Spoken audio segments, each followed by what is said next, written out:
nos acompañen. Estamos muy contentos, también muy ansiosos de saber lo que nos van a decir. Van a hablar sobre el proceso político que está en marcha y que terminará en la elección del presidente en el año 22. Y yo creo que sin más, Juanita, empecemos. Bueno, las pantallas para que ayude al sonido. Y voy a Juanita y Gabriel, voy a pedir la autorización para grabar. Sí, claro. Por favor. Okay. Bueno, primero que todo, muchas gracias Armando por esta invitación. Me parece un poquito intimidante hablarle a personas tan importantes y que saben tanto sobre lo que voy a contar, y pues espero más que sea un abrebocas para que podamos discutir e intercambiar opiniones. Yo preparé una pequeña presentación porque me pareció que me ayudaba a ser un poquito más sistemática, y hablamos con Gabriel en que yo hacía una presentación rápida y él, a partir de eso y pues de sus propias discrepancias y acuerdos que tenga con eso, pues lo profundiza. Entonces, pues sin más, voy a compartirles la presentación. Y comenzó un segundito que comenzó una más adelante de la que yo quería. Un segundito. Listo. Ok. Entonces ahí están viendo la pantalla. Sí. Ok. Entonces, bueno, pues yo la titulé como Ojo con el 2022, pues a raíz de lo que dijo Uribe sobre, pues cuando, digamos, con lo que dio la largada oficial a la campaña. Entonces, pues la pregunta que yo siento que es la pregunta del millón para esta campaña es si va a ser una reedición del 2018. Es decir, si la segunda vuelta va a ser otra vez una competencia entre Gustavo Petro y el que ponga Uribe, ¿no? Y pues esa creo que es la gran pregunta, y yo siento que mucha gente está previendo que Petro tiene asegurado su cupo en la segunda vuelta. Yo tendería a pensar que el que tiene asegurado su cupo en la segunda vuelta va a ser nuevamente el que ponga Uribe, pero pues es sobre eso que me parece que es interesante que habláramos. Entonces, sí, es posible que, digamos, creo que hay muchos factores que contribuyen a pensar que va a ser una reedición del 2018, en el sentido en que seguramente llegue la derecha y la izquierda, a pesar de que mucha más gente se declara de centro. Pienso que hay factores que contribuyen a que al final se vaya a plantear nuevamente la dicotomía entre el miedo al socialismo y al castrochavismo que se planteó en la campaña pasada. Me parece que si uno ve el discurso de Uribe con el ojo al 2022, él ahí esbozó como las líneas o el litmus test del candidato que él apoyaría, en el sentido en que otra vez es pues un rechazo a la JEP, la idea del castrochavismo muy, muy fuerte, y me parece que después creo que esto puede, y lo voy a mirar más adelante, que con el triunfo de Biden esto puede cambiar un poquito la ecuación, pero pues ese fue como el mapa que marcó Uribe sobre lo que va a ser los ejes de la campaña, que van a ser subsidios para los más pobres ligados a la pandemia y el miedo al socialismo, que es con lo cual van a tratar de polarizar. Y por el lado de Petro, Petro va a plantear su estrategia explícita. Pues nosotros hicimos una historia hablando con asesores de él, en que su estrategia va a ser nuevamente polarizar, con la idea de que esto es una guerra entre los decentes contra las mafias, ¿no? Y contra la dictadura que ellos asocian con el uribismo, con la limitación de las libertades. Y entonces que esas dos narrativas, muy posiblemente, siento yo, son las que van a comenzar a marcar la campaña, a polarizar y a achicarle las posibilidades al centro. La apuesta, tanto desde el uribismo como desde el petrismo, es a radicalizar. Me parece que un ejemplo que quedó claro con esto, cuando después de lo que pasó el 9 de septiembre, cuando los policías mataron a unos de los que estaban protestando, y a los 2 días Duque se disfraza de policía, va y elogia la gallardía de la policía. Me parece que él fue marcando también un poco ese discurso del orden versus el caos, ¿no? En la medida en que haya más movilizaciones en la calle, más va a ser fácil radicalizar a la gente como esos son el caos, nosotros somos el orden. Y desde el punto de vista de la izquierda o del petrismo, va a ser esta dicotomía con la que Petro viene jugando desde hace años, de nosotros somos los decentes, los otros son los mafiosos, y si no son mafiosos, como Fajardo, que es difícil decir que sea mafioso, aunque él ha tratado de vincularlo también con corrupción en Medellín y con vínculos con contratistas de Hidroituango, y ahora con el fallo, la imputación de cargos de la Contraloría por lo de Hidroituango. Es como, hay gente que sin ser mafiosa termina siendo cómplice pasivo de los mafiosos, ¿no? Y creo que esos son los dos discursos que terminan jugando y radicalizando pues a la gente con miras al 2022. Entonces yo creo que la gran incógnita, porque yo siento que el discurso de ambos lados es más claro, es el centro. Y obviamente eso es algo muy, muy difícil que va a pasar con el centro, porque el centro es muy disímil, ¿no? Entre Ángela María Robledo y Humberto de la Calle o Galán, Fajardo, pues hay una distancia enorme.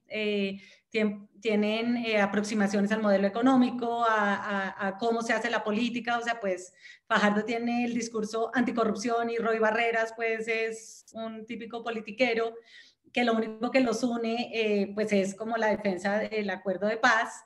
Entonces creo que va a ser difícil llegar a una consulta, yo siento, pero creo que van a llegar a ella. Me parece que yo veo que Fajardo en esta campaña tiene un cambio de actitud un poco más pragmática. Él en la campaña pasada ni siquiera quiso discutir realmente una alianza con el Partido Liberal, con la idea de aliarse con De la Calle, porque no quería recibir el apoyo de los partidos.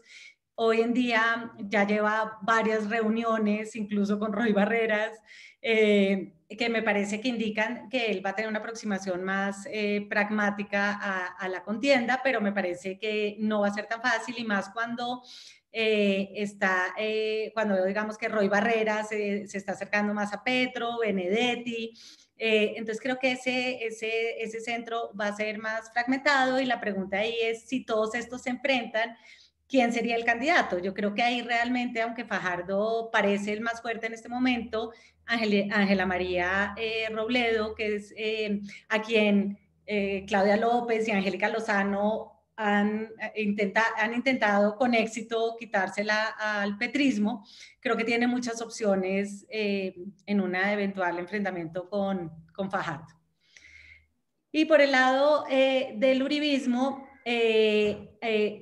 yo siento que parte de lo que, o siento no, sino que pues de lo que nosotros hemos averiguado, Uribe ha estado tanteando mucho una eventual dupla que fuera Fico Char o Char Dilian Francisca, con lo cual lo que a mí me parece muy claro es que Uribe le va a apostar a una narrativa de, ¿no?, las regiones versus Bogotá y el bogotá-centrismo.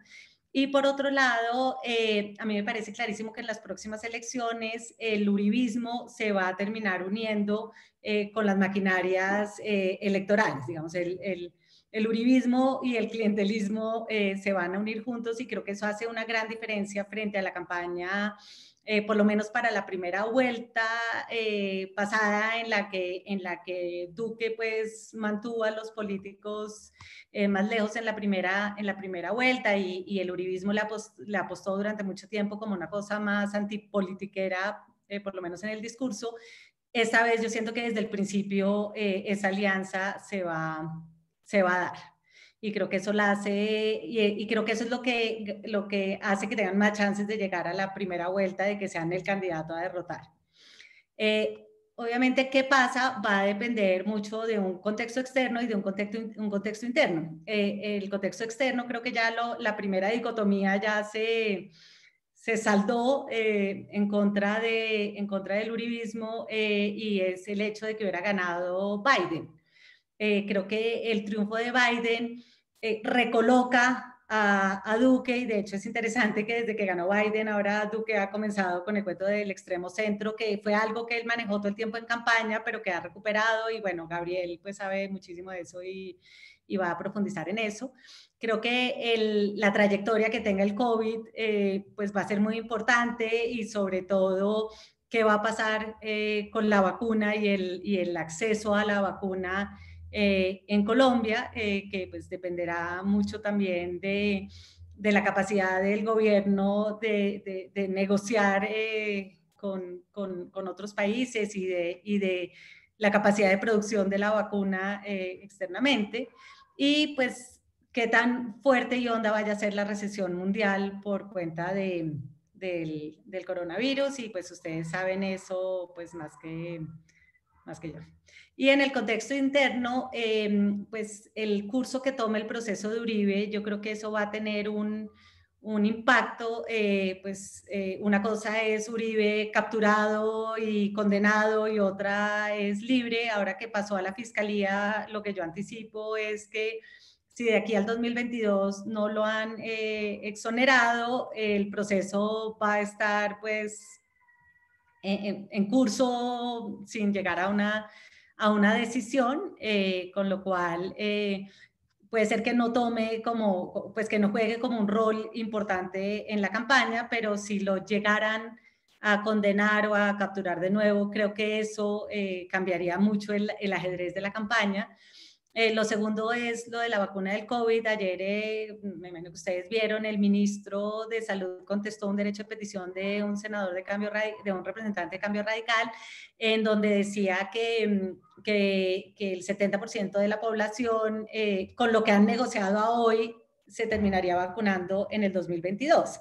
Y yo creo que ahí la incógnita es si eso beneficia al uribismo, porque la gente va a estar tan feliz de estar vacunada que entonces eso, digamos, premian al gobierno, o si los demás países de la región reciben la vacuna antes, si eso lo único que hace es alimentar el descontento social, y que eso se va en contra del uribismo. Pero creo que ahí también juega mucho qué pasa con los países que sí obtuvieron la vacuna, si realmente funciona, si no tiene efectos colaterales.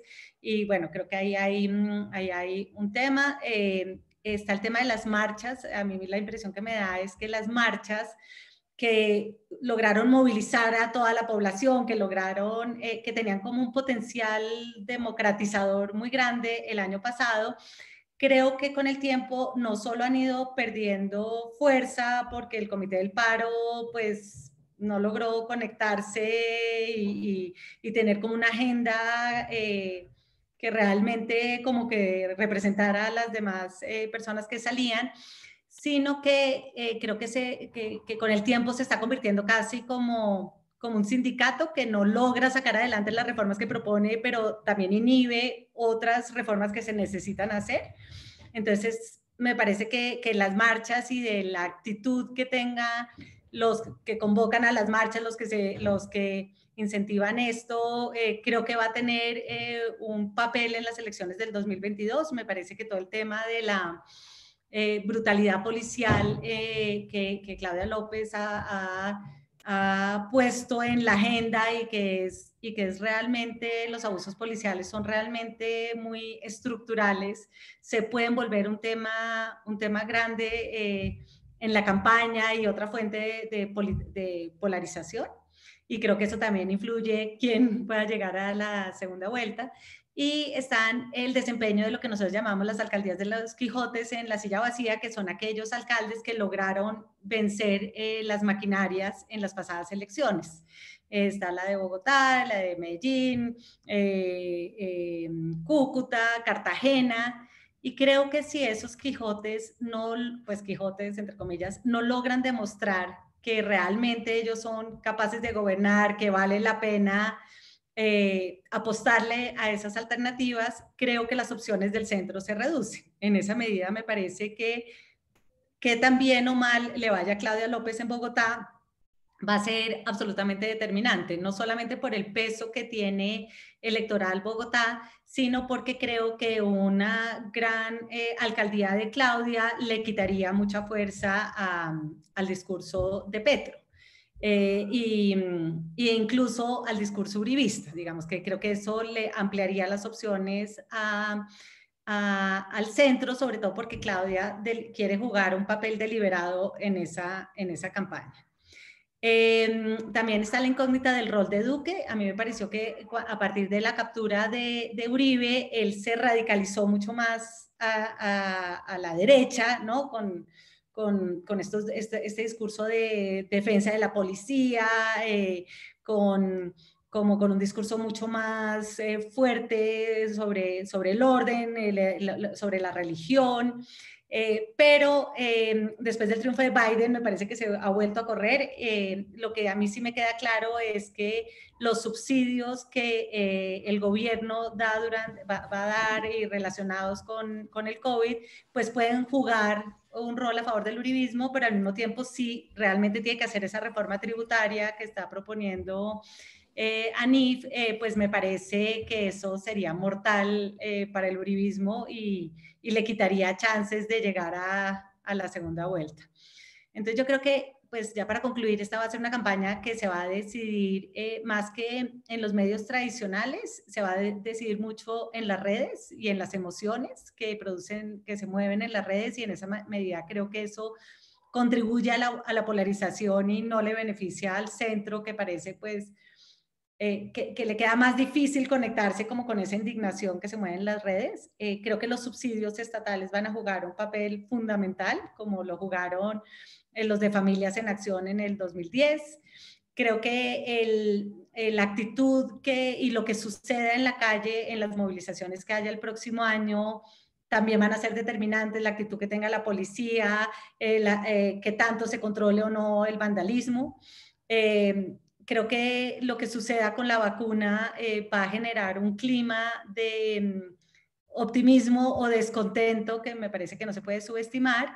Y creo que toca ver qué haga Biden en Estados Unidos, pero yo creo que, digamos, si Biden desestimula la fumigación, eso tiene un efecto en Colombia muy diferente, así sigue poniéndole presión al gobierno para que fumigue, porque creo que eso generaría un nivel de inestabilidad y de movilizaciones rurales que también redundarían en una realineación diferente de los ciudadanos. Bueno, esto es así como a grandes rasgos la presentación que yo tenía y que,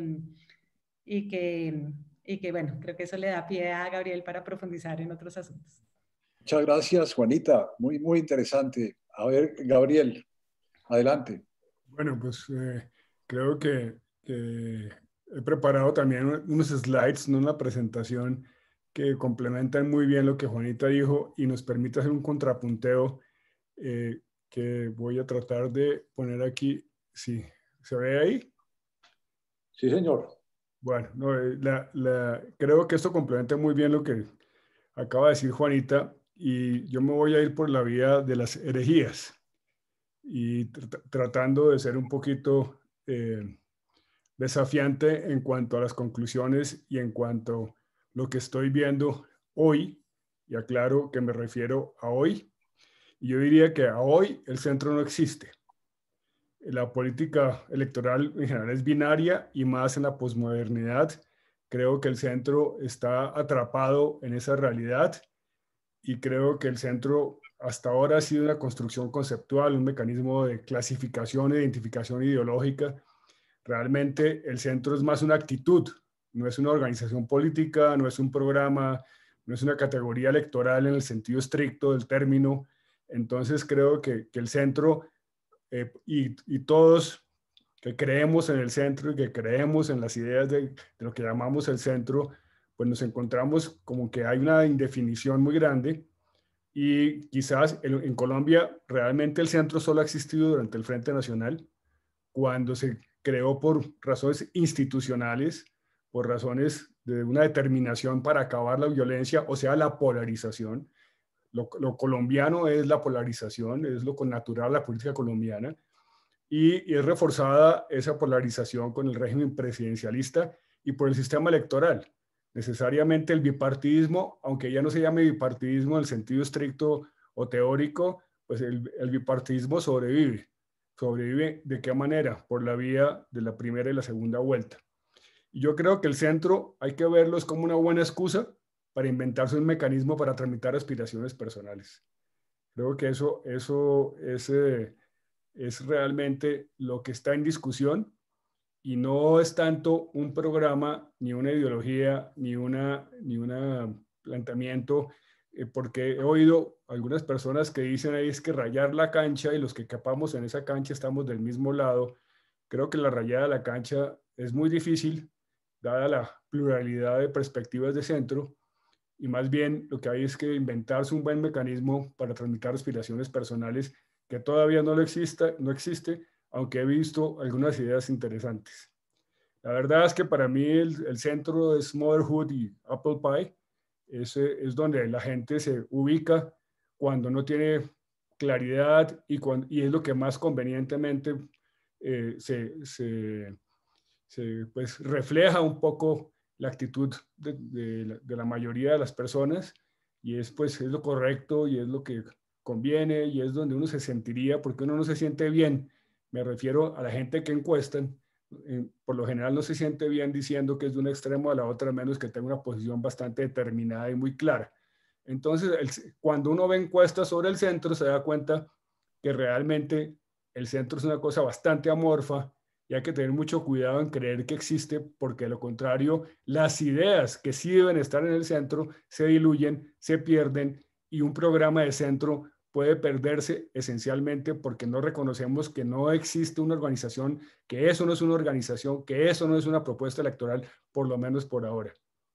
Si miramos las encuestas, aquí tengo una sacada de la última Inbamer de noviembre 20. Ustedes ven a la derecha la afinidad política total de las personas que dijeron que votarían si las elecciones fueran ahora.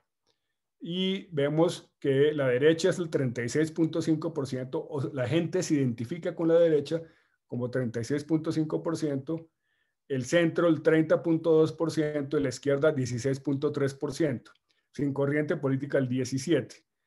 Eso quiere decir, aparentemente, que entre el centro y la derecha está el grueso de la votación colombiana. Pero si miran el cuadro a la izquierda, se les pregunta a las mismas personas por quién votarían si las elecciones fueran el siguiente domingo. Y ahí ustedes ven en círculo rojo que, por ejemplo, el 32% de los votos de la gente que dice que está de centro estarían por Gustavo Petro. Es decir, ¿cómo así? ¿Cómo así que hay un centro que y creemos que hay un centro por el 32%, la tercera parte de ese centro, entonces va a estar por Petro? A su vez, no tienen afinidad casi el 20%, o sea, una quinta parte del electorado va a votar, dice hoy que va a votar por Petro. Si miramos entonces también a Sergio Fajardo, por ejemplo, el 25.4% de los que dicen que son de derecha dicen que van a votar por Sergio Fajardo. Resulta que pues Sergio Fajardo no se considera a sí mismo y no se refleja a sí mismo, ni la gente que lo rodea considera que sea una persona de derecha. Estos son ejemplos simplemente para ilustrar cómo esa definición es realmente no una buena definición para efectos de administrar y organizar unas elecciones. Que realmente pues nos seduce mucho a todos, y me incluyo en esa categoría, la posibilidad de construir una opción de centro que disminuya la polarización, que tenga unos principios liberales y al mismo tiempo progresistas, pero la realidad es que la gente que dice que va a votar tiene una gran confusión y se refugia hacia en el centro o sin corriente política como una forma de responder. Pero realmente, si uno mira ya desagregado quién dice que pertenece a cualquiera de estas corrientes, y uno mira cómo se identifican con los issues específicos. No tengo este análisis aquí, pero existe y se los puedo facilitar después.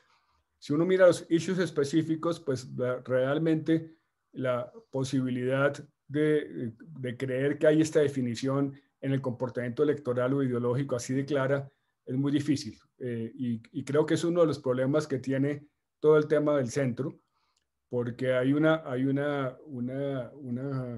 diría que una especie de extremismo de centro donde una serie de temas se consideran tabús y realmente se eliminan opciones electorales y políticas, y me refiero, por ejemplo, a la religiosidad, al tema del empresariado, de la propiedad privada, el tema de la seguridad. Son asuntos que muchas veces le produce algo de reacción, de urticaria a los que nos denominamos el centro, pero realmente son desde el punto de vista electoral temas que no se pueden obviar si se quiere tener un resultado positivo. Entonces, pues esto demuestra un poco la confusión que hay en el concepto de centro y valida la tesis de que el centro no existe como tal desde el punto de vista electoral. Como ustedes ven, aquí está Blancanieves y sus 7 enanitos. Yo creo que esta es una buena imagen para representar lo que está pasando en este momento en el proceso político electoral. Y es que tenemos un Blancanieves y 7 enanitos. Y les propondría que Gustavo Petro es Blancanieves y los demás son enanitos. Si miramos la lista de precandidatos para las elecciones del 2022, aquí se han subrayado con algún color. En teoría es el mismo color, pero por alguna razón sale distinto, que algunas ubicaciones donde tenemos bastante arbitrarias, por cierto, y que no lo vean las personas que estamos aquí listando, porque con seguridad se ofenderían todas ellas, pero estamos tratando como de distribuir los candidatos que suenan o que se han manifestado o que he podido identificar y que aparecen en los medios, clasificados de izquierda a derecha, y vemos cómo el número de candidatos que tiene cada uno de estos segmentos del espectro político aumenta cuando nos vamos hacia la derecha. Ahí hemos subrayado aquellos que parecerían tener algún grado de cauda política electoral. Y enfatizo lo electoral porque a veces nos desviamos demasiado en lo ideológico o en lo programático. Y creo que finalmente las elecciones se ganan es con votos, y esos votos pues tienen que ver con la historia electoral de cada uno de los líderes que están en la contienda y también con la efectividad de esos líderes para recoger más votos de los que tuvieron para poder ser presidentes. Entonces, aquí vemos como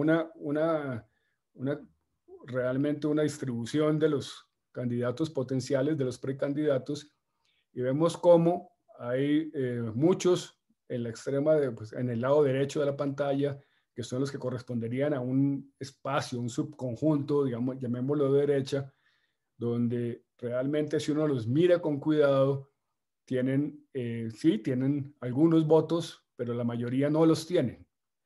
Lo que podríamos llamar un espacio de centro, que encabeza en este caso, en esta lista, Sergio Fajardo y otros, pues vemos también allí un número importante de personas que tienen experiencia electoral y resultados electorales, otros que no, y finalmente vemos una lista más corta, mucho más pequeña, del lado de la izquierda. Creo que eso es relevante.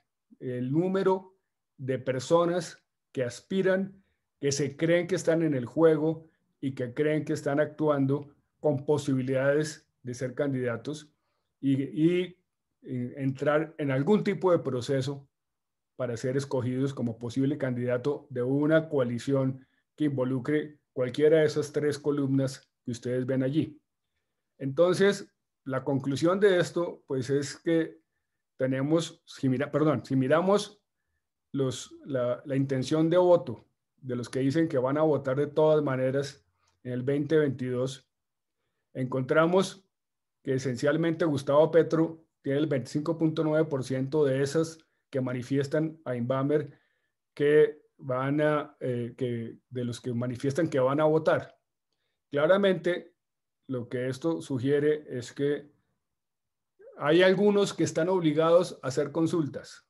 ¿Por qué? Porque si este fuera la primera vuelta, si asumimos que esta pantalla que ustedes están viendo es la primera vuelta, pues ven claramente que quien pasaría a la segunda vuelta es Gustavo Petro.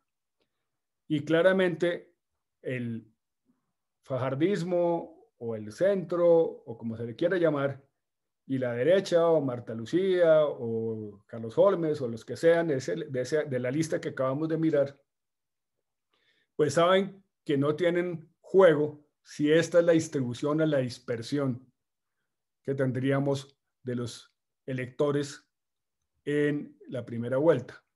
Es decir, las consultas son obligatorias para que Petro no sea de entrada la opción de la primera vuelta, la opción ganadora en la primera vuelta.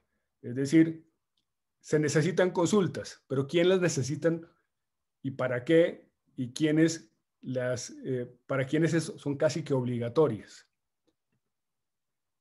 Yo diría que, en primer lugar, encabeza la necesidad de la consulta el Centro Democrático y el Partido Conservador. Y, digamos, las áreas, por ejemplo, evangélicas y demás fuerzas que se podrían acomodar en ese espectro, simplemente lo simplifico, pero en teoría cobijan toda esa dimensión del espectro político.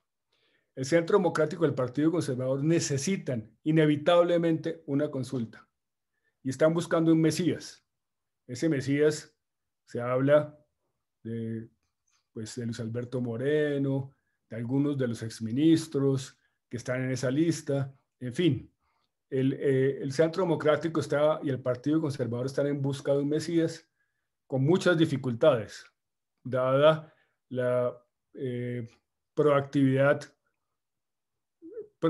electoral o preelectoral de algunos de los senadores del Centro Democrático y la multiplicidad de candidatos del Partido Conservador y la actitud un poco intransigente de ser la candidata de la vicepresidente Marta Lucía Ramírez. Entonces, ese sería como el primero que necesita hacer una consulta.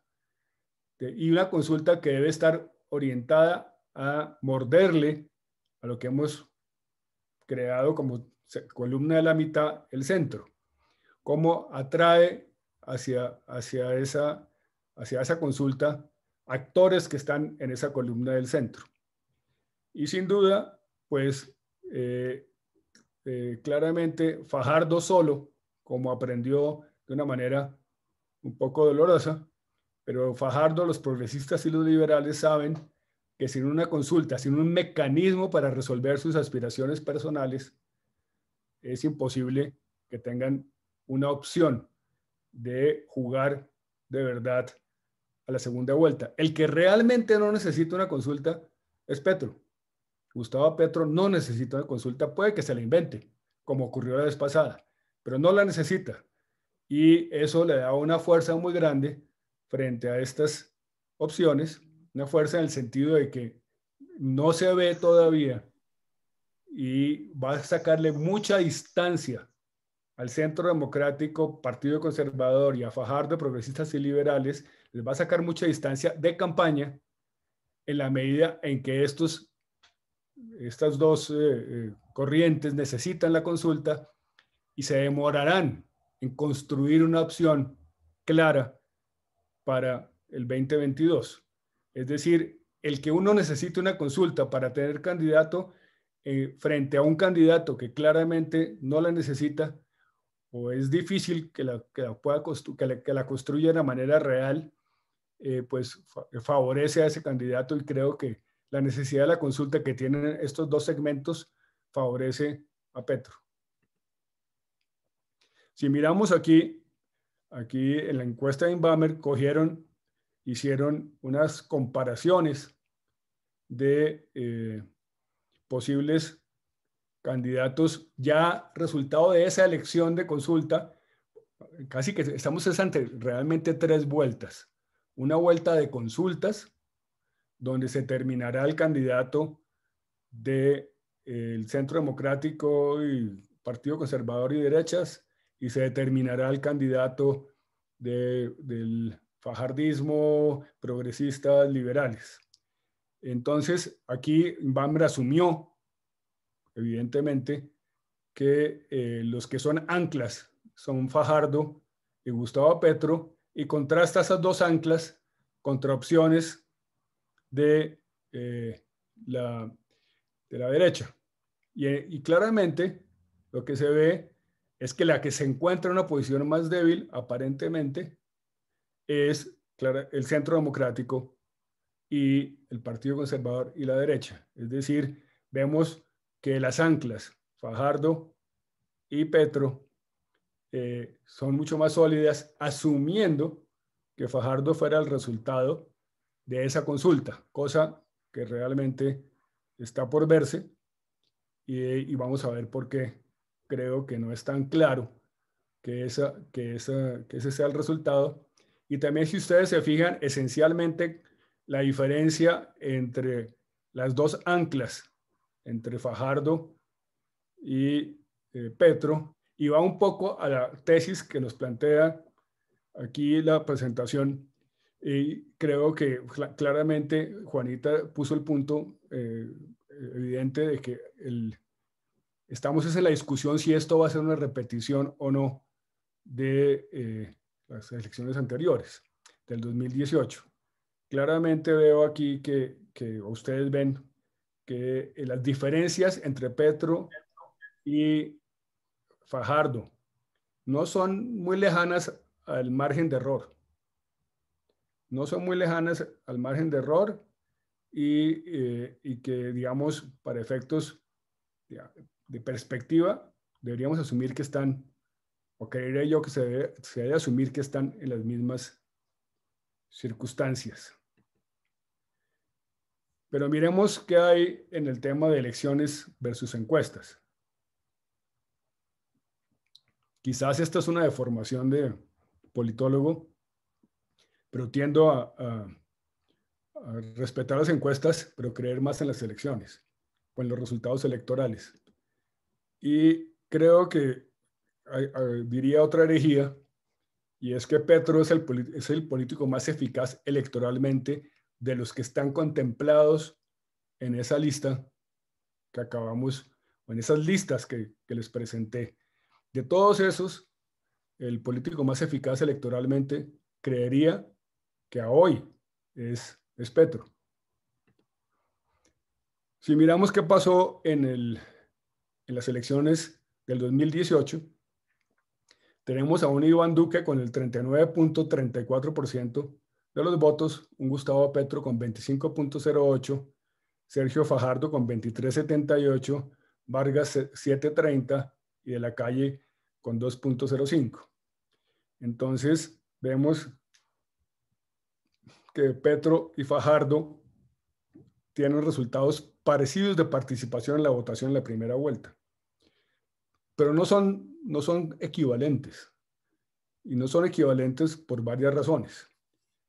Y es que si miramos cuántos municipios victoriosos tuvo en la primera vuelta cada uno de esos candidatos, encontramos que Gustavo Petro tuvo 256 806 municipios Iván Duque, Gustavo Petro 256, Sergio Fajardo 33 y Germán Vargas 276. Entonces, lo que vemos es que la candidatura de Fajardo fue muy concentrada. ¿Qué pasó después? Iván Duque obtuvo 851 victorias en la segunda vuelta por municipios, por número de municipios. Gustavo Petro tuvo 271. Eso quiere decir lo siguiente. Si nos inventamos un factor de conversión electoral, es decir, por cada municipio que yo gané cuando era en la primera vuelta, ¿cuántos más gané en la segunda vuelta? Sería el factor de conversión de municipios. Y sobre todo, el más importante de todo, el factor de conversión de votos. Es decir, por cada voto que obtuve en la primera vuelta, ¿cuántos votos tuve más en la segunda vuelta? El factor de conversión, que además es una expresión que se usa mucho en ganadería, y es qué tipo de raza es capaz de convertir lo que come en más peso, y que claramente el factor de conversión de Iván Duque es inferior al de Gustavo Petro. Por cada voto que obtuvo, Gustavo Petro logró 0.62 votos más, mientras que Iván Duque logró 1.37. En incremento en municipios a favor o victoriosos se mantuvieron esencialmente igual.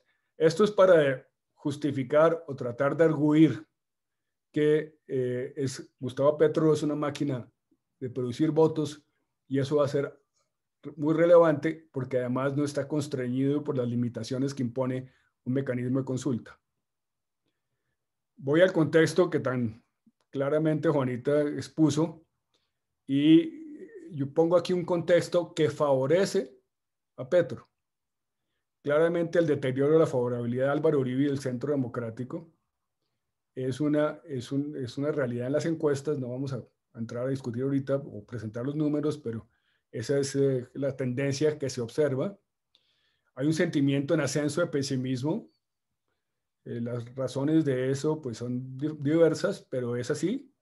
Hay una gran frustración con el gobierno de Iván Duque y sus aliados políticos, donde se encuentran muchos de los que están en las listas. Un tema central pues es la crisis social, el aumento de la desigualdad, la informalidad y el desempleo, que favorecen, por lo menos teóricamente, deberían favorecer a una candidatura del tipo Petro. Hay un gran deterioro de la imagen de la empresa privada y de los bancos, muy validado en todas las encuestas, que también alimenta esta actitud de favorecer un candidato, digámoslo, contestatario, por darle un nombre. La movilización y protesta urbana, Juanita hizo una buena explicación al respecto y la comparto totalmente, que eso será una variable determinante, pero solo el hecho de que ocurra y del comportamiento de la fuerza policial y del Estado frente a eso tendrá un efecto electoral.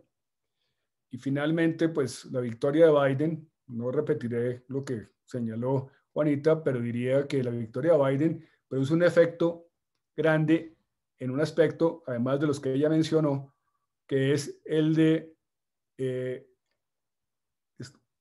va a actuar de una manera el gobierno Biden de buscar que el Estado no pueda ni se comporte de una manera sesgada frente a las diferentes opciones electorales. Yo creería que va a ser un factor de neutralidad del Estado y de inhibición para que el Estado actúe o actúe de una manera legal y que algunos actores asociados con otras posiciones diferentes a la que tiene Petro se manifiesten también o pueden actuar de una manera ilegal. Es decir, Biden va a ser paradójicamente un garante de unas elecciones menos complicadas, quizás menos violentas, menos corruptas y más transparentes. Sería una hipótesis para considerar. Y finalmente lo que decía Juanita sobre el cambio de liderazgo en departamentos y municipios, el papel de los independientes, creo que lo que se ve hasta hoy, viendo lo que está pasando en los capitales más independientes y que se han mostrado más contestatarias con el establecimiento, como son Medellín y Bogotá, creo que eso favorece también una actitud independiente y no pro establecimiento.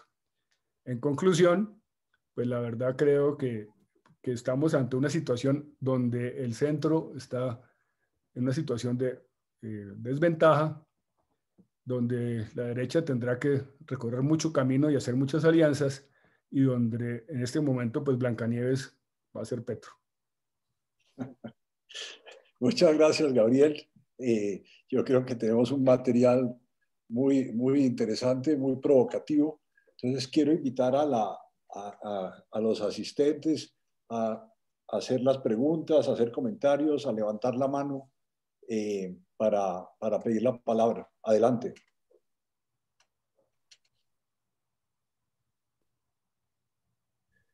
Bueno, yo quería empezar entonces, Gabriel o Juanita, con una pregunta.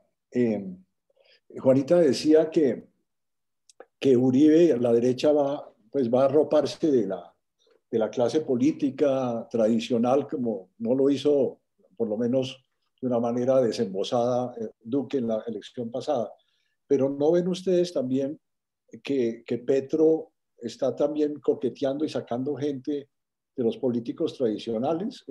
Que si el movimiento de Benedetti puede ser un anticipo de deslizamientos de algunas personas que ya, por ejemplo, del Partido Liberal, se habla de Velasco y de algunos otros. Si Petro también va a tratar de, como decía Gabriel, morderle al centro, quitando gente de la clase política tradicional. Esa sería una pregunta, no sé si ustedes quisiera tomarla. Pues yo creo que no, Armando. A mí me parece que en general para los políticos hay mayores incentivos para estar del lado del uribismo. Uno, porque ya forman parte de la coalición de Uribe, la coalición de Duque en el Congreso.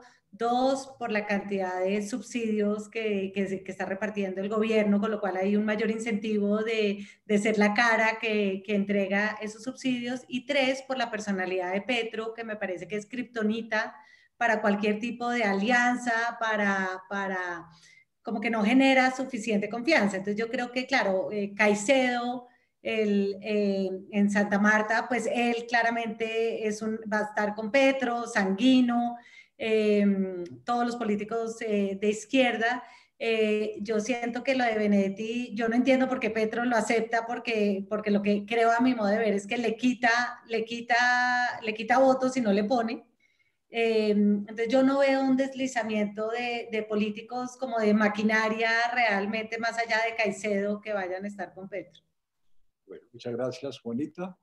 Tiene la palabra Mauricio Rodríguez y después María Mercedes Cuellar. Mauricio, adelante. Mauricio Reina.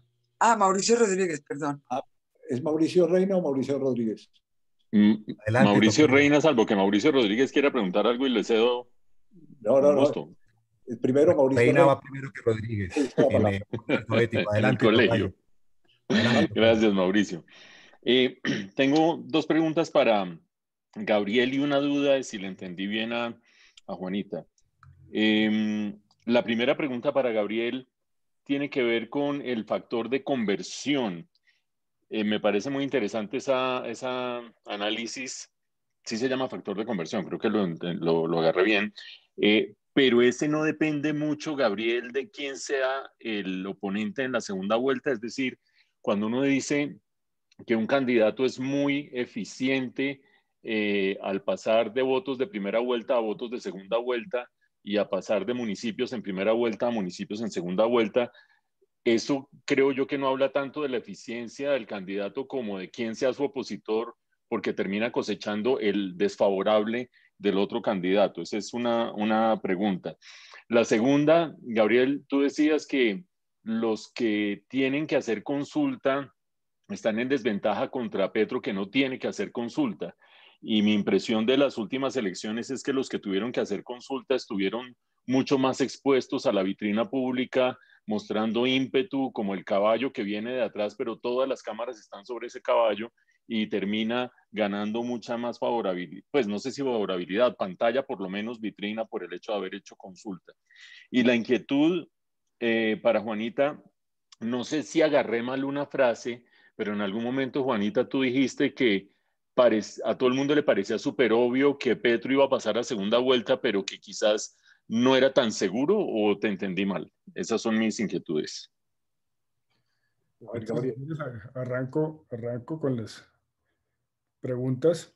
Lo que se hizo ahí realmente con el factor de conversión es esencialmente mostrar o tratar de mostrar cómo efectivamente los candidatos tienen una efectividad electoral diferente y puede tener que ver con el opositor, sin duda, pero también con la inclinación del espectro político. Es decir, yo creo que fue, desde el punto de vista de su base, mucho más hábil en capturar centro Fajardo que el mismo, arrancando de su base, que el mismo Iván Duque. Es decir, él logró convertir su base en muchos más votos, o sea que le mordió a lo que era Fajardo y lo demás, le mordió de una manera mucho más eficaz que lo que hizo Iván Duque. Naturalmente eso es un factor dinámico, esto es una foto y dependerá mucho de la efectividad de los otros, pero lo que hay es un subtext, como dirían los gringos, en ese comentario, y el subtexto es muy sencillo, y es que la consulta en el centro debería privilegiar los que tengan un factor de conversión más alto y estructurarse de manera que se pueda leer eso. ¿Quién es capaz de convertir el centro en más votos? ¿Quién es capaz de convertir una consulta en más votos? Y eso es un tema importante en qué tipo de consulta se inventa uno, para poder medir quién realmente es capaz de atraer más votos de los otros segmentos del espectro político. El mismo problema lo tiene, sin duda, el Centro Democrático y sus aliados actuales, y es cómo consiguen a alguien que tenga un factor de conversión de su base hacia el centro mucho más poderoso de lo que tienen, por ejemplo, una Paloma Valencia, una María Fernanda Cabal y esas cosas que sus factores de conversión deben ser extremadamente bajos. Y por eso es que se le abre la posibilidad a que candidatos no políticos, pero que tengan factores de conversión más altos, yo he mencionado a Luis Alberto Moreno, porque todos los días aparece en los comentarios de muchos empresarios y incluso estoy seguro que está en la mente de Uribe, como un candidato que podría tener un factor de conversión muy alto para morderle a la derecha. Pero Petro también un poco es el punto que está detrás del comentario. Petro no es un manco en ese tema. Es una persona que es capaz de morder con eficacia sobre todo el segmento de izquierda del centro, con bastante eficacia. Y en ese sentido creo que hay que mirarlo, como dice Mauricio, hay que ver quién es la contraparte, pero buscar un factor de capacidad de movilización, un factor de conversión sobre la base que uno tiene, es lo que debe regir o mover la definición de los mecanismos de consulta. En cuanto al tema de consulta, sin duda, la forma en que se define la consulta, sus tiempos, determinarán mucho si una consulta es a favor de un candidato o a favor de un grupo de candidatos o le quita fuerza. Yo creo que les quita fuerza en la medida en que va a haber un candidato prácticamente único de la izquierda, que va a ser Petro, que va a tener mucho más tiempo de exposición sin ambigüedades de que es él, y en esa medida y sin menos, digamos, discusiones en torno a su liderazgo en ese segmento, mientras que tendremos una situación bastante un poco caótica en el tema de una consulta de centro, porque tendremos centro derecha, centro izquierda, centro centro, el extremo centro de Duque. Va a haber una confusión grande y la definición del mecanismo, ojalá sea pronta, va a determinar qué tan conveniente o no sea la consulta para ese grupo. En general, una consulta, sí, da más exposición, pero da más exposición a los 7 enanitos. En este caso, la exposición de Blancanieves, que para mi análisis es Petro, tiene un mayor impacto electoral en el largo plazo. Juanita. Sí, yo dije eso, Mauricio, y hola. Yo creo que el candidato a derrotar sigue siendo el que ponga Uribe. Y lo creo, retomando un poquito cosas que decía Gabriel, porque yo siento que el uribismo no está tanto en busca de un Mesías, porque el Mesías es Uribe. Y en esa medida creo que él sigue teniendo una gran capacidad de transferencia de votos.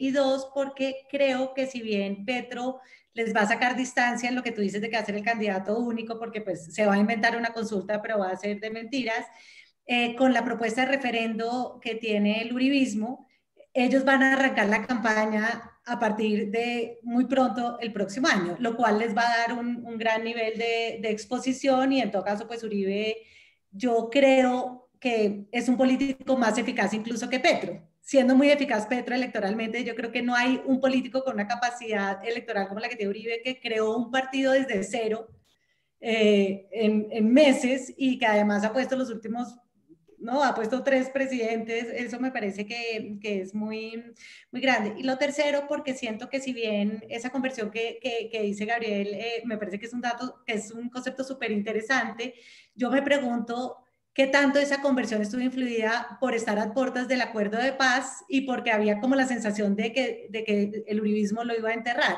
Y creo que eso de alguna manera es algo que sí cambia en el contexto actual, donde los del sí están menos motivados alrededor del acuerdo de paz y donde hay otros factores que han entrado en la contienda. Entonces yo no sé si eso termina afectando también ese nivel de conversión de municipios.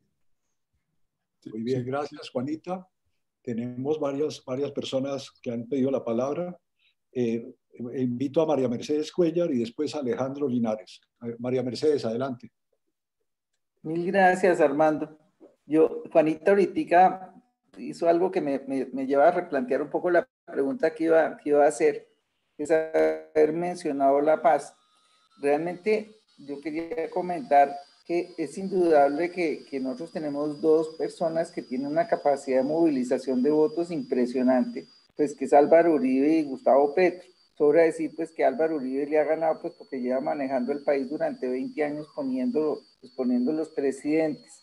Pero en estas presentaciones que han sido muy interesantes, ha habido 2 temas ausentes. Uno es el de la paz, que lo acaba de mencionar Juanita, que antes no lo han mencionado ninguno, y el otro es Juan Manuel Santos. Yo no creo que Juan Manuel Santos vaya a ser un convidado de piedra en estas elecciones, de manera que me gustaría oír las opiniones en los 2 sentidos. ¿Qué papel va a jugar Juan Manuel Santos y qué papel va a jugar la paz? ¿Quién la toma de los 2? ¿Quién?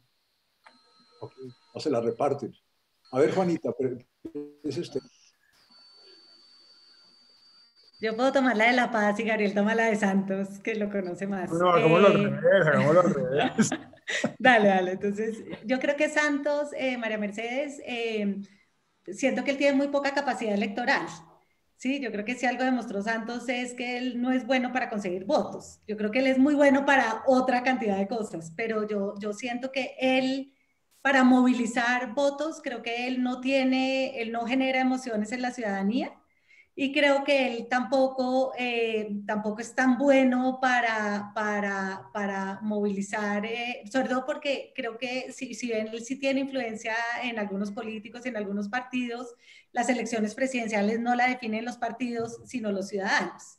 Y en esa medida creo que su capacidad es, no creo que él vaya a jugar un rol importante en el 2022. No sé, Gabriel.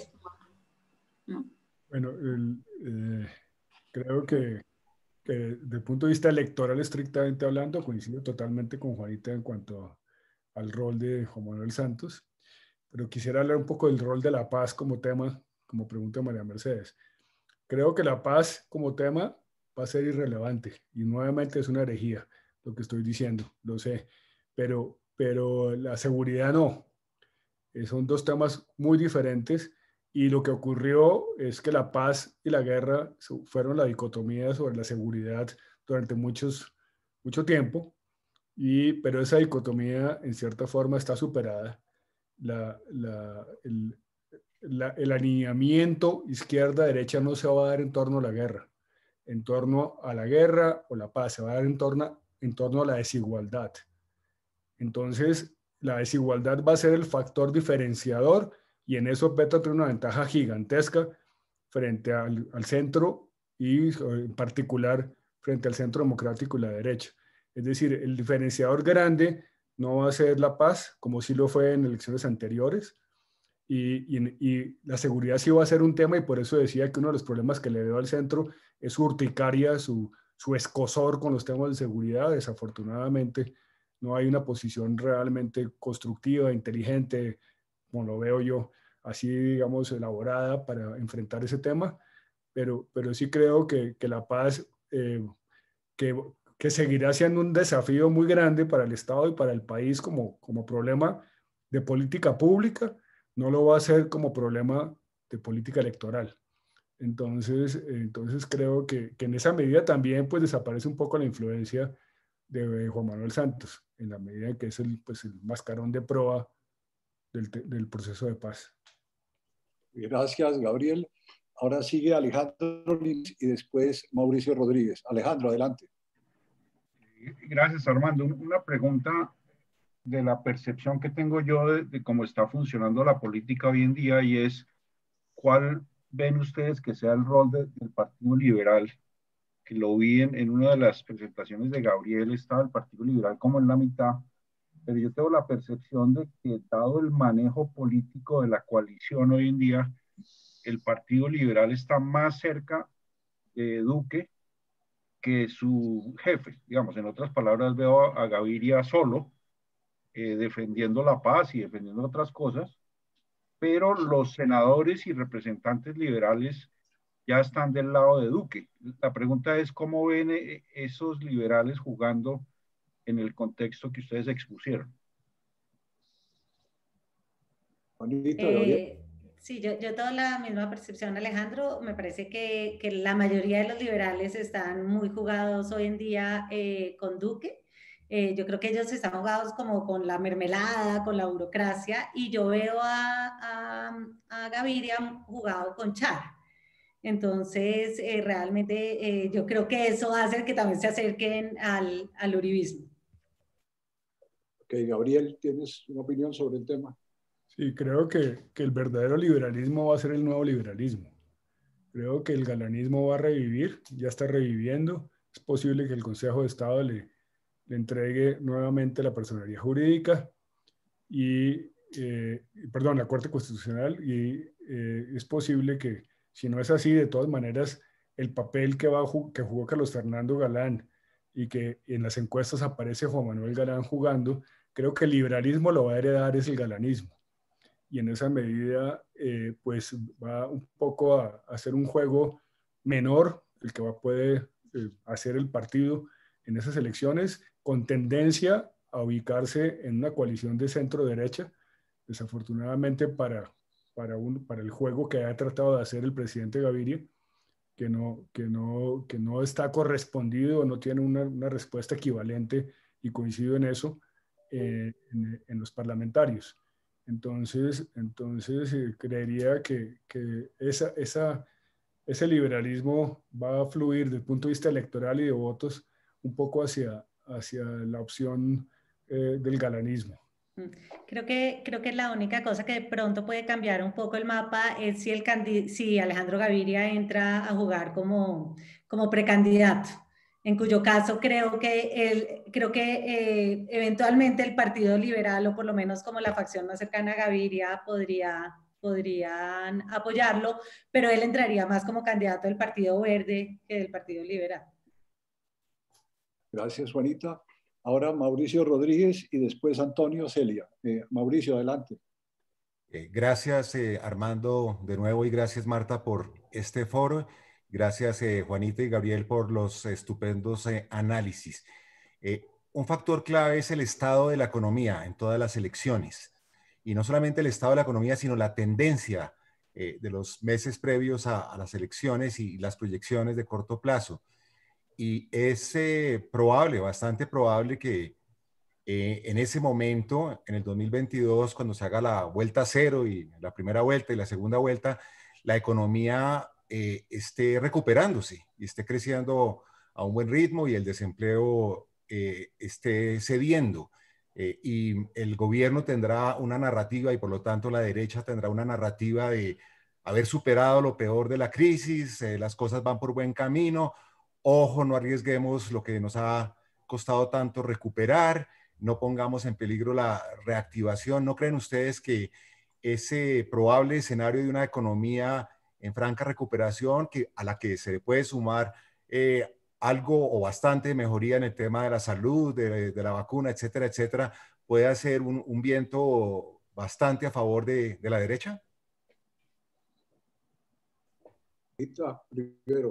Pues yo no sé nada de economía, pero yo sospecho, Mauricio, que eso es una tendencia que va a favorecer al uribismo. Esa es una de las razones por las cuales yo creo que es el candidato de Uribe el que llega, porque creo que después de la pandemia, como que la preocupación de la gente está en recuperar lo que ha perdido, y creo que las tendencias pues tienen que mejorar de aquí a allá, unido a lo de la vacuna.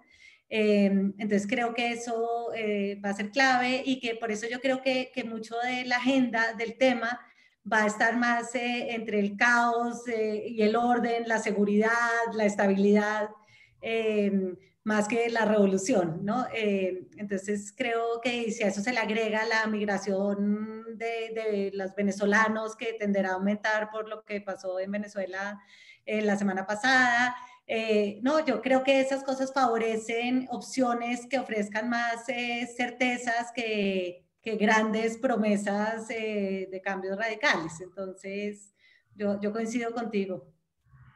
Gabriel, ¿tú qué piensas? Yo en aras de la discusión, y además porque creo que no soy tan optimista en ese sentido, creo que el escenario va a ser un poco opuesto a lo que percibe Mauricio y refrenda Juanita. Creo que primero el gobierno se ha equivocado en el manejo del tema de la vacuna profundamente, y tendremos vacunas, si acaso, finales del 2021, muy posiblemente 2022, de manera que sea relevante para la gente y para la reactivación económica. Eso, y creo que es un aspecto que pues cualquier guess aquí es válido. Yo soy de la escuela más pesimista en cuanto al acceso a la vacuna, por muchas razones que no es el tema, pero más grave que eso es que 10 años de atraso o de brincar hacia atrás en consolidación de clase media, en consolidación de avance y de lucha contra la pobreza, de eliminación de miseria. Eso no se modifica con un poco más de reactivación, que tampoco va a ser tan importante. Si ustedes se fijan, en el mejor escenario del 2021, tendremos unos crecimientos que no nos llevarán sino hasta quizás la mitad de lo que se perdió. Y en el 2022, de pronto, si nos va bien, nos acercaremos a lo que estábamos en 2019, solo en números macro. En números sociales estaremos muy lejos de eso, lo vemos en la informalidad, lo vemos en todos los indicadores sociales.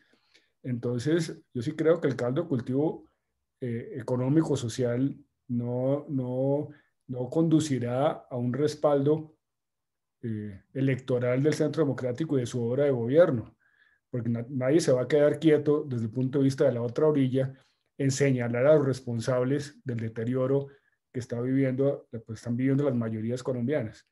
Y eso se va a adobar con protestas y con manifestaciones de descontento cada vez más severas. Y sé que sueno pesimista, posiblemente lo estoy diciendo, pero creo que es bueno contemplar la otra posibilidad, que dado los indicadores, quizás es más probable. Gracias, Gabriel. Ahora invito a Antonio Celia y después sigue Jorge Humberto Botero. Adelante, Antonio. Bueno, buenas tardes a todos. Juanita y Gabriel, encantado de verlos. Asumiendo que, como ustedes mismos lo han insinuado, que ustedes son de centro, ¿qué harían para ganar la presidencia? En dos temas, en dos aspectos: estrategia y temas. ¿De qué temas se ocuparían y qué estrategia utilizarían si ustedes, que dicen ser de centro o parecen ser de centro, quieren ganar la presidencia? La candidata Juanita, ¿qué haría? ¿Qué no, diría? las dos, tienen que ser los dos. Porque... Dale, Juanita. Primero los llamas. Sí, es muy difícil esa pregunta. Yo siento que como el tema va a estar muy ligado a la seguridad, siento que es un tema que va a ser clave. Yo creo que el centro tiene que proponer una estrategia creíble en el tema de seguridad y narcotráfico, que me parece que es un tema que ha sido monopolio de la derecha y que Duque perdió, ¿no? Yo creo que el gran fracaso del presidente, entre varios, ha sido que ha sido incapaz de manejar el tema de seguridad. El descontrol de las Fuerzas Armadas es muy grande, y siento que ahí el centro no me parece que tenga que haya podido mostrar unas propuestas muy claras, y creo que ahí, digamos, lo que haga Claudia en Bogotá, Quintero en Medellín, va a ser fundamental. Y creo que lo otro que puede cambiar un poco el tablero también es como los candidatos que jueguen. Yo creo que un candidato nuevo y sobre todo una mujer, creo que puede cambiar mucho también el ajedrez. Sí, a mí me parece que ya en este punto Fajardo es visto como un candidato muy tradicional y que no mueve emociones, y yo estoy de acuerdo con lo que decía ahí Juan Ricardo, que el tema de las emociones va a ser muy importante nuevamente en la próxima campaña. Entonces, pues yo creo que tener una candidata que sea suficientemente atractiva para la derecha, creo que sería, pero que tenga una propuesta a favor de la desigualdad y a favor del acuerdo de paz, creo que sería muy, muy ganador. Pues tú ya me oíste esto, yo pienso que una candidata estilo Juanita Gobertus sería alguien que podría cambiar el tablero con mayor efectividad que los candidatos que suenan actualmente, aunque pues ni ella quiere, ni tiene la experiencia, ni muchas otras cosas. Gabriel, ¿qué piensa? ¿Qué propondría o qué diría?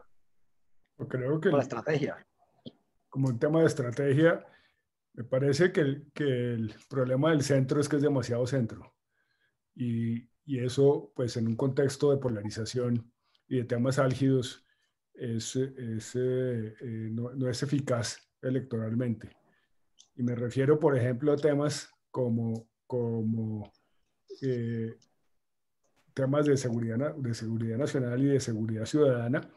Coincido con Juanita en eso totalmente. Creo que la actitud del centro de urticaria frente a esos temas, como decía antes, produce un vacío muy grande que empieza incluso a sentir Petro. Petro, por ejemplo, por primera vez lo veo hablando del robo de bicicletas, cosa que era algo que pues no estaba entre su radar, pero no hay cosa más popular hoy en día que el tema de seguridad ciudadana en los sectores de menores ingresos. Creo que la seguridad nacional entendida como, o la seguridad ciudadana entendida como la lucha contra el terrorismo y el narcotráfico, tiene una muy baja prioridad en el electorado. En cambio, tiene una muy alta prioridad en la gente el tema de seguridad ciudadana, y en eso pues estamos a nivel del centro totalmente en un vacío muy grande, muy, muy grande. Y claramente hay que aprovechar que la preocupación de la derecha, y estoy hablando como si estuviera haciendo alguna estrategia al centro, la preocupación de la derecha es el crimen organizado, el narcotráfico, los cultivos, que son temas realmente subsidiarios a la seguridad ciudadana, y concentrarse en la seguridad ciudadana donde hay un déficit de políticas públicas y de representación de las preocupaciones de la gente. Esa sería una forma pues de elaborar un poco lo que dijo Juanita. Y creería también que que hay que integrarse en un discurso progresista que signifique responsabilidad, y hay que aprovecharse de la cultura de respeto y admiración por el espíritu empresarial de los colombianos a nivel popular, y también hay que reivindicar la religiosidad de los colombianos en un contexto de solidaridad, como lo ha propuesto el Papa Francisco.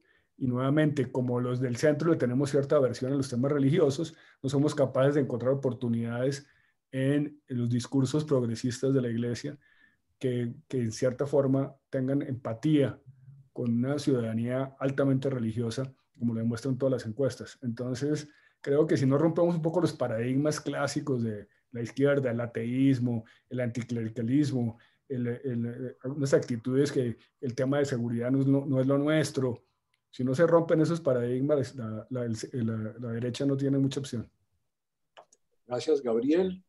Ahora tenemos a Jorge Humberto Botero y después sigue Rudy Holmes. Jorge Humberto, adelante. Solo para plantear la posibilidad de que existan, como siempre puede haberlos, voy a usar la expresión coloquial, pero en nuestra generación y las más jóvenes, no los muy jóvenes, la entienden, la existencia de un posible gallo tapado. Juanita estaba mencionando a Juanita Gobertus en un determinado contexto, y ahora les quiero picar la lengua sobre otro posible gallo tapado. Un tal Néstor Humberto. Yo siento que más allá de la astucia e inteligencia que tenga Néstor Humberto y del apoyo que tendría, por ejemplo, podría tener de Uribe, yo siento que él, justa o injustamente, ha venido a representar mucho de lo que la gente más, mucha gente más odia en el establecimiento. Y siento que yo creo que sus posibilidades electorales en este momento ya son muy, muy pequeñas. Gabriel, ¿qué piensa? No, creo que dista mucho de ser un gallo tapado, porque ha estado destapado hace mucho rato. Sí. Y entonces la realidad es que como gallo destapado ya está quemado. Ok, clarísimo. Rudy, adelante. Yo creo que es un gallo quemado. Yo tengo una apreciación que la voy a compartir. Yo creo que la economía no va a estar bien en el año 2021 y probablemente tampoco en el 2022, porque han hecho muchos presupuestos que son inalcanzables, y algún otro día podremos discutir sobre eso. Yo creo que el tema económico va a ser central en la campaña. Pero yo tenía una pregunta del liberal ex gaviria, no que no sea amigo de Gaviria, sino que ya eso no está de moda. ¿Qué va a pasar con Gaviria entonces? Se le van los clientelistas para donde Uribe, y el partido y los idealistas del partido para donde Galán. ¿Dónde queda Gaviria? ¿Quién quiere? Juanita, a ver. Sí, yo creo que, pues desafortunadamente, yo creo que ya Gaviria no tiene influencia dentro de su propio partido. Eso ha quedado clarísimo en varias ocasiones. Digamos, él todavía tiene una cierta influencia en los representantes liberales, pero en el Senado lo han desobedecido consistentemente. Y creo que su figura, digamos, lo que él representaba para cierto sector de la opinión pública, también lo perdió mucho al haber apoyado a Duque incluso antes de la primera vuelta. Entonces, yo siento que él ya en este momento no juega un papel tan importante como lo jugó en la política. Gabriel, ¿qué piensas tú?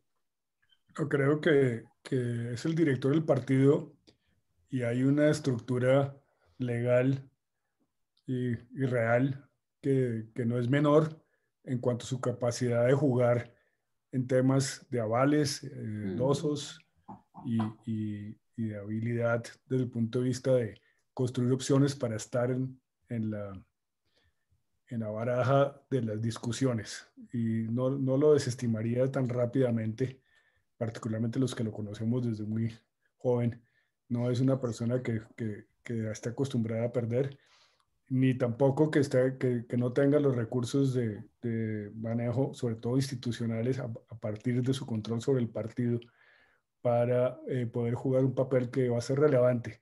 El tema es que, y lo vemos como está, digamos, generando unas auras de posibilidad sobre algunos de los candidatos del listado este largo que yo presentaba, que pueden ser unas cartas importantes en la definición de una candidatura. Gracias, Gabriel. María Mercedes tenía una pregunta sobre los medios de comunicación. Adelante, María Mercedes, cuéntenos. Ay, gracias, Armando.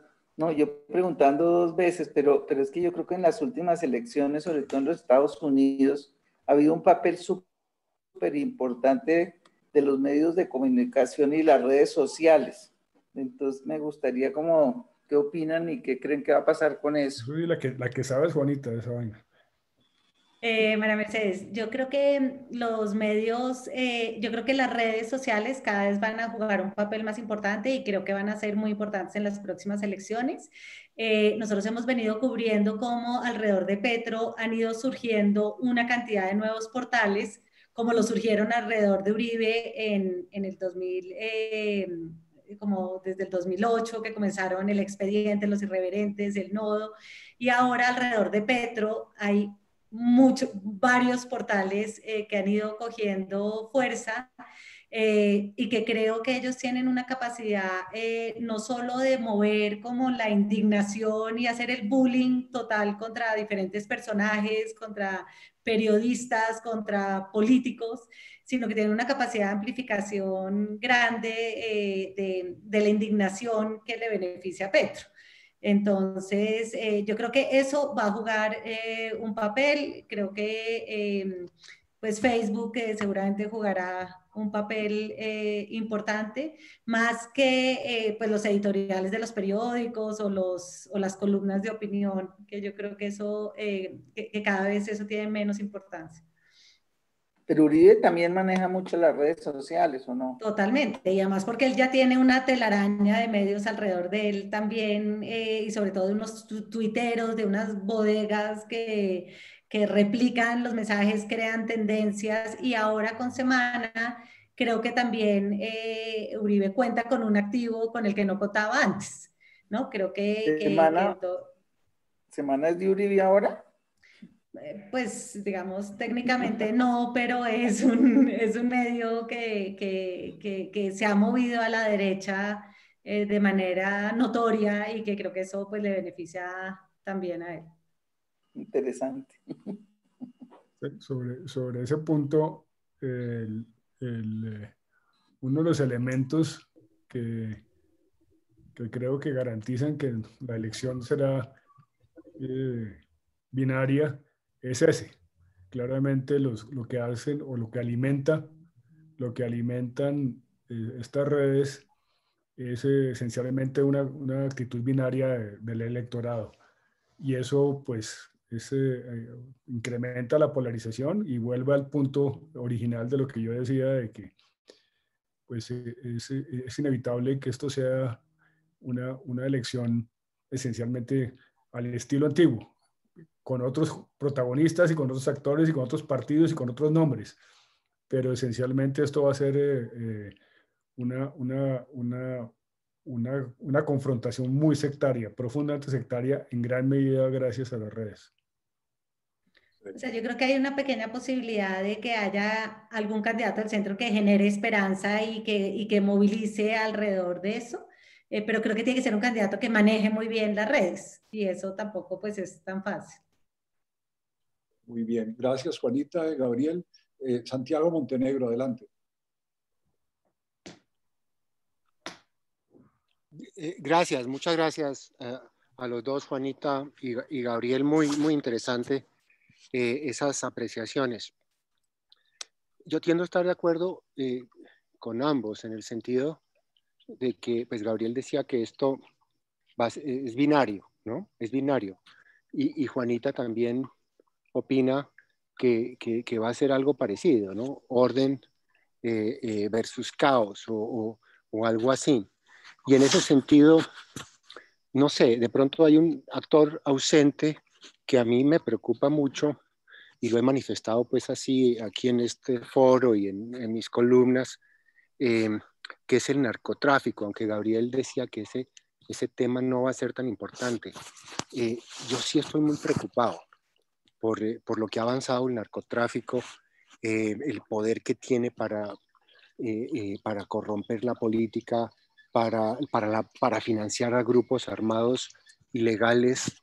En estos días salió una columna, creo que fue en El Espectador, sobre lo que está pasando en Tumaco, algo realmente aterrador. Básicamente, Tumaco y esa zona de mi departamento está tomado por los grupos armados. Eso ya es una república independiente, ¿no?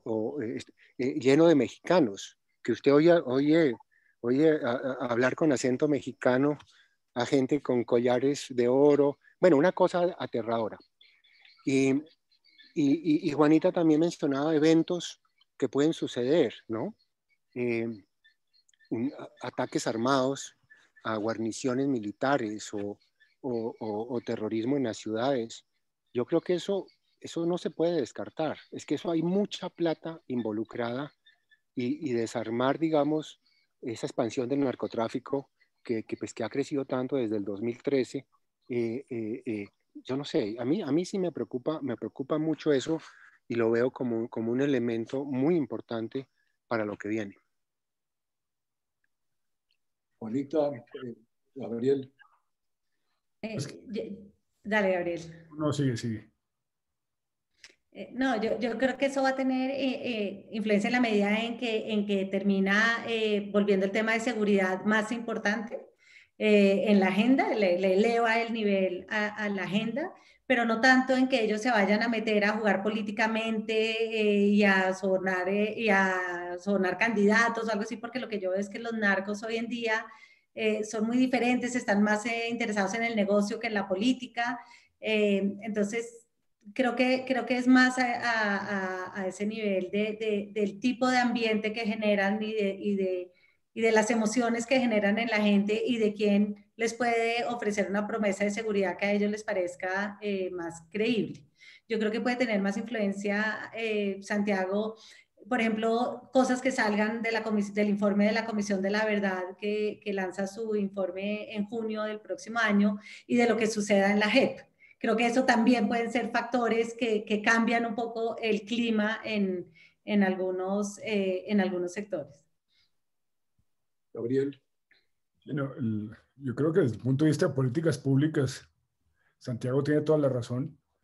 Sin duda, para cualquier presidente que venga, tiene que recoger el fracaso de en materia de seguridad y de control del crimen organizado y del narcotráfico, porque increíblemente, creo que Juanita lo decía, el Centro Democrático, que esa es su bandera, realmente pues ha fracasado en ese frente, con excepción de un incremento y un auge de la violación de los derechos humanos, de las masacres, de los asesinatos de líderes, de la represión a las protestas.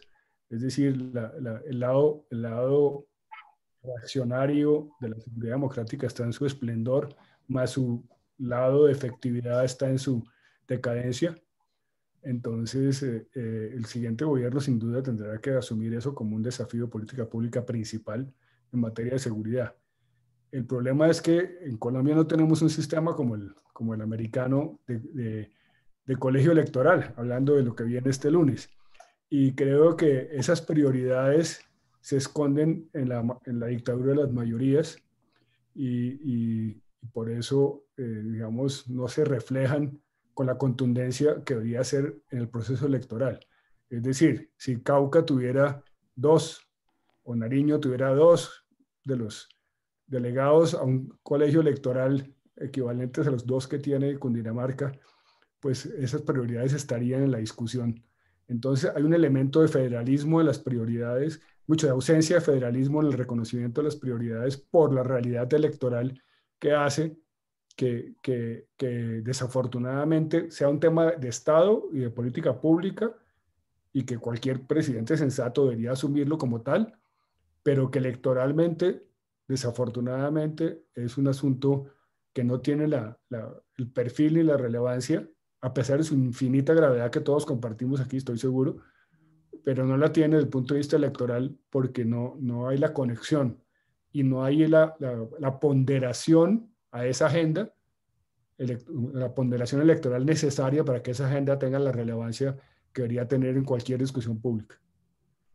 Gracias, Gabriel. Pregunta Antonio Celia por el chat que cómo ven o qué papel puede jugar Germán Vargas Lleras si es que tiene algún papel. Tú, Gabriel. No, yo creo que si ustedes miran los resultados electorales y la votación y su efectividad electoral no es menor. No lo fue para hacerlo un protagonista central de las elecciones pasadas, pero creo que es un kingmaker. Yo le asignaría el rol de un kingmaker porque puede ser el que escoja dónde estar y está jugando de una manera muy inteligente a estar disponible. Ustedes recordarán lo que escribió sobre su papel de víctima o su rol de víctima o su situación de víctima del terrorismo de las FARC. Pues ese era un pronunciamiento que cualquiera hubiera deseado oír de tantas otras víctimas que podrían haber contribuido mejor a la reconciliación. A su vez, tiene unas posiciones muy claras sobre temas de seguridad y otros asuntos que serían más asimilables a una agenda de derecha. Entonces creo que va a ser un kingmaker y los que lo están, digamos, minimizando como actor en estas elecciones, creo que se equivocan. Sí, yo coincido con el análisis de Gabriel. Gracias. Le doy la palabra a Pete Speakers. Adelante, Pete. Gracias, Armando. Mi pregunta a Gabriel y Juanita es sobre los jóvenes. ¿Qué piensan ellos? ¿Cómo van los jóvenes de 20, 25 años votar en las próximas elecciones? Ellos no han vivido la situación en que creció un fenómeno como Uribe hace 20 años y de pronto hay un cambio también en el electorado por eso. Y otra pregunta, no se ha mencionado una fuerza electoral que creo que es importante y cada vez más importante en Colombia, que son los evangélicos y los cristianos. Creo que ellos en la famoso referendo sí o no, que ellos eran decisivos en anexarse a la posición del no. Y ¿qué piensan ustedes de la importancia futura de los cristianos evangélicos, que creo que son 15 o 20% en el país, y por eso un factor importante? Gracias, Pete. Juanita.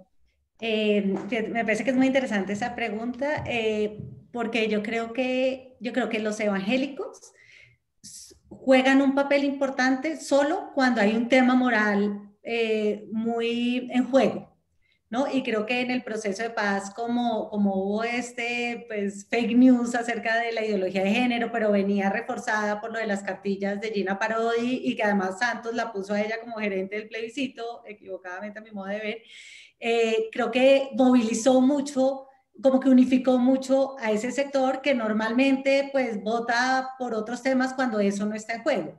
Entonces yo creo que, por ejemplo, que si el candidato del centro fuera Alejandro Gaviria, suponiendo que estuviera en la contienda, creo que eso movilizaría mucho a los evangélicos en contra, porque me parece que él tiene esa debilidad electoral en ese sentido de haber pues, promovido, pues de haber sido abiertamente a favor de la legalización del aborto, de la eutanasia, de temas de drogas, que movilizan ese sector. Entonces creo que ahí ellos podrían jugar un papel determinante. Si ese no es un tema de la agenda, me parece que no juegan para nada. Si tú ves en las elecciones a Congreso, a eso, ellos no logran casi ni poner un candidato. La última vez los de Justa Libre se entraron fue porque porque pidieron un reconteo y entonces en últimas entraron cuando recontaron los votos, pero ellos no se logran cohesionar si no hay ese tema. Y lo de los jóvenes, yo siento que el uribismo entre los jóvenes es muy poco atractivo, ¿no? Y que ese es un electorado que ellos no tienen y que por el contrario se disputarían entre Petro y dependiendo de quién es el candidato de centro. Si un candidato de centro logra movilizar emociones identitarias como alrededor del medio ambiente, alrededor de los temas LGBTI, alrededor de temas de brutalidad policial, creo que ahí se la pelearían entre Petro y el centro, pero creo que el electorado joven es un electorado que tendría a votar más por Petro que por cualquiera de los candidatos que más suenan en este momento. Gabriel. Sí, arrancaría por los jóvenes. Creería que los jóvenes que estuvieron con un candidato como Fajardo se han ido deslizando hacia Petro y hacia Alejandro Gaviria en el punto de vista de personas a las que oyen. No estoy diciendo que vayan a votar por ellos, pero personas a las que oyen. Creo que tanto Petro como Gaviria tienen hoy en día mejor audiencia que Fajardo, que es pues paradójico porque era una de sus grandes fortalezas. Creo que la ha perdido y en esa medida pues la disputa por ese segmento del electorado va a ser muy fuerte. No le veo en el centro, con excepción de Gaviria, a alguien que realmente esté recogiendo eso con fuerza. Obviamente coincido totalmente con Juanita que pues la derecha, esa audiencia está perdida, con excepción de unos márgenes, como grupos en los márgenes, pero no en el grueso. Me parece que el desempleo juvenil es tan grande y tan impactante, y la sensación de no futuro entre los jóvenes es tan protuberante que esos van a ser una fuerza con altísima participación. En la encuesta de Inbamer que yo mostraba, se veía una participación que en mi opinión es la primera vez que yo la veo, creo que la primera vez que yo la veo y en mi opinión es definitiva, y es que la participación electoral de los jóvenes, que siempre ha sido muy baja, está asimilándose a la del país o la de estratos mayores, estratos de edad mayores. Entonces, eso no va a ser una variable menor desde el punto de vista de las consecuencias del resultado electoral. Y el otro aspecto que se conecta, pero como no se preguntó, lo pongo sobre la mesa, y son las mujeres. Con un desempleo que es prácticamente el doble del de los hombres, con unas responsabilidades y con una discriminación tan fuerte, unas responsabilidades tan apabullantes en las mujeres de los estratos más sensibles, más golpeados, más la discriminación abierta. Creo que esa mezcla hace que la variable, como lo fue en el caso de la elección de Biden y en la derrota de Trump, esa variable no se puede subestimar y se le debe dar la mayor importancia. Y ese sí es un tema en el que el centro puede jugar un papel definitivo y hacer una gran diferencia en jóvenes y en particular en mujeres, por lo que estamos hablando. Y pasándonos a lo de los evangélicos, yo tengo una diferencia con Juanita allí, y es que creo que no es una movilización que se dé solo en función de causas morales. Creo que hay un diseño político, como lo hay en los Estados Unidos y en otros países de América Latina, por ejemplo en Brasil, un diseño político de tener una cuota de poder en el Estado que les permita neutralizar las decisiones de política pública que afecten sus intereses religiosos. Es decir, una penetración del Estado apalancados en la explotación de sus feligreses. Creo que en ese sentido no podemos desestimar la amenaza que significa para la democracia y para la libertad de cultos y para la pluralidad de la sociedad colombiana, ese comportamiento que es un comportamiento, en mi opinión, mafioso. Y sé que estoy siendo un poco severo, pero me parece un comportamiento absolutamente mafioso de estas organizaciones y creo que la forma de contrarrestar esto es no negar la religiosidad de los colombianos, sino inclinarse, por ejemplo, también a otra contienda que está en curso, es la del catolicismo contra los evangélicos. Y el catolicismo en este momento es una religión de identidad con los más pobres, es una religión de liberación. Hay una recuperación de raíces, de equidad y de equilibrio y de pluralismo y de actitud de apertura hacia la diversidad. Eso es un lenguaje que el centro, por su anticlericalismo, no puede desconocer ni puede rechazar. Entonces, esa sería como mi respuesta a esos dos puntos. Muchas gracias, Gabriel. Sí, Armando, solo quería decir una cosa chiquita que pues que ninguno de los dos mencionamos antes, que yo creo que no hay que desestimar, y es el poder del contralor en las próximas elecciones. O sea, el poder creciente de Pipe Córdoba es una cosa impresionante en términos presupuestales, en términos de la nueva reforma que se le hizo a la Contraloría. Y yo siento que él va a ser un actor, digamos, que va a jugar un papel en las elecciones del 2022 a partir de sus investigaciones. Y lo mismo el registrador y el fiscal. Yo creo que los entes de control juegan un rol en las próximas elecciones. Sí, si me permites, Armando, dale. Coincidiría con eso. Ya en los círculos políticos los llaman la banda de los cuatro. Y es que están trabajando de manera política concertadamente, y creo que el riesgo del asesinato jurídico de candidatos es muy alto, y me parece que la sociedad colombiana debe prepararse para defender a impedir que esa penetración con un ropaje, un camuflaje moral o de lucha contra la corrupción y otros argumentos se utilice para distorsionar la democracia colombiana.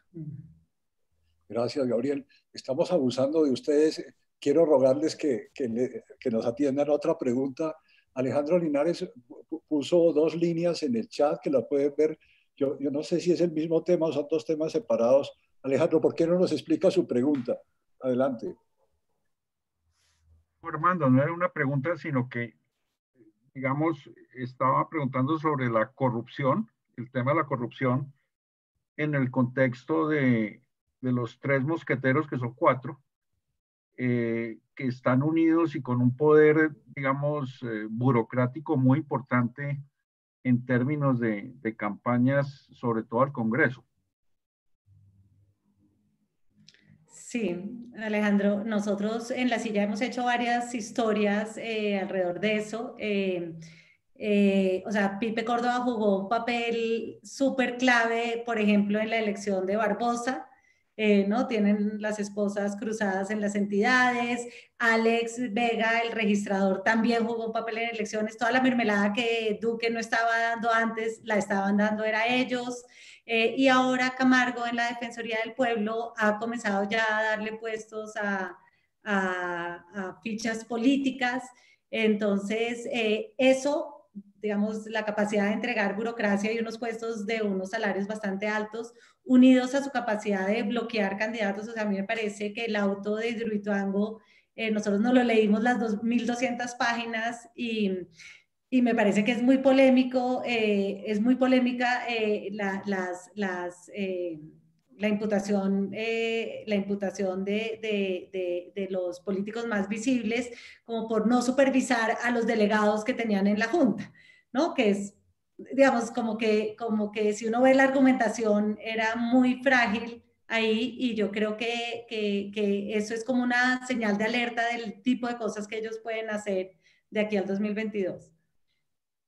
En esa línea, si puedo, Armando, sí, yo sí creo que no son los 3 mosqueteros, sino la banda de los 4, en el sentido que se hablaba en Partido Comunista Chino hace muchos años, pero creo que efectivamente esos 4 nombres están actuando de una manera coordinada, con una convergencia de ánimo y de motivación, y creo que, pues, como se están viendo a sí mismos, es como que ellos son, y de hecho el presidente Duque, que ha sido el patrocinador de este resultado que estamos viviendo, pues creo que ese es el ancla para el duquismo.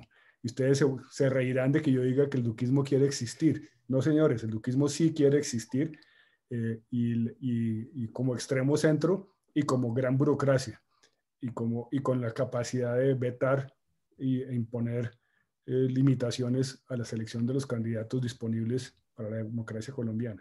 Creo que el duquismo no va a ganar porque la gestión del gobierno sea maravillosa o porque Duque sea un gran líder, pero sí tiene un rol que jugar muy poderoso en el Congreso y en la política colombiana con esta banda de los 4 que se ha creado. Muchas gracias. Bueno, yo no tengo más manos levantadas y nos pasamos de cualquier tiempo. compañía grande de gas natural,